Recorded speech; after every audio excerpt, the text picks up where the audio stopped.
여러분 안녕하십니까.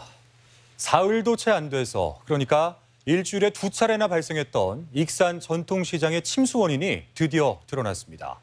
인근 빗물관로의 보강 공사 현장에서 어마어마한 양의 공사 자재가 빗물에 휩쓸려서 관로를 틀어막았었던 겁니다.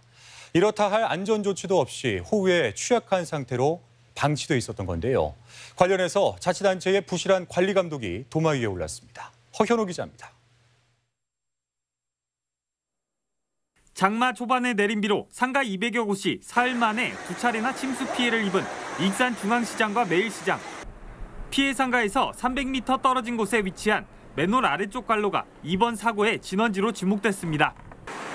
빗물이 흐르는 관에서 노동자들이 찢어지고 휘어진 플라스틱 공사 자재들을 끊임없이 끄집어내고 있습니다. 우수 관로 옆 폐관로에는 폭이 50cm가 넘는 자재들이 이리저리 엉켜 있습니다.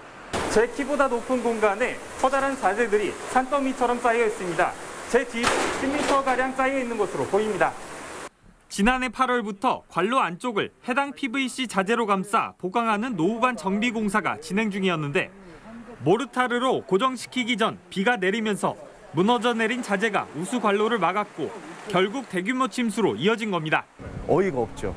차라리 자연재해였다면 세상 살다 보면 이런 일 저런 일이 있을 수 있으니까 이거는 받아들이는데 이건 명백한 인재이기 때문에 이게 더 참담하고 억울하다는 겁니다.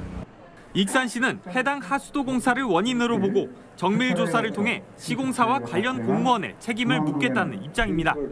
그러면서도 첫 침수는 맨홀 덮개를 부유물이 막아 배수가 안 된 것 때문이라는 기존 입장을 고수하고 있습니다. 하지만 맨홀 위에서 육안으로만 이상이 없는지 확인했을 뿐 막힌 곳은 없는지 자재가 쓸려갈 위험성은 없는지 제대로 확인조차 안 했습니다. 정밀 조사를 사람이 직접 들어가서 못했다.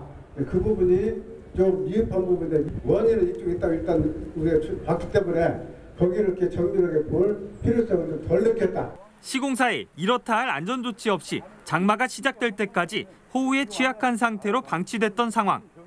결국 익산시의 부실한 관리 감독은 물론 미흡한 초동조사가 2번이나 이어진 침수를 막지 못했다는 지적입니다.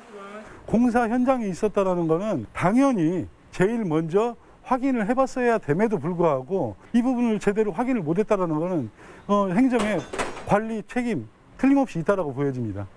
명백한 인재에도 과실 여부를 조사를 통해 따져봐야 한다는 익산시의 입장에 상인들의 고통은 계속되고 있습니다. MBC 뉴스 허현호입니다.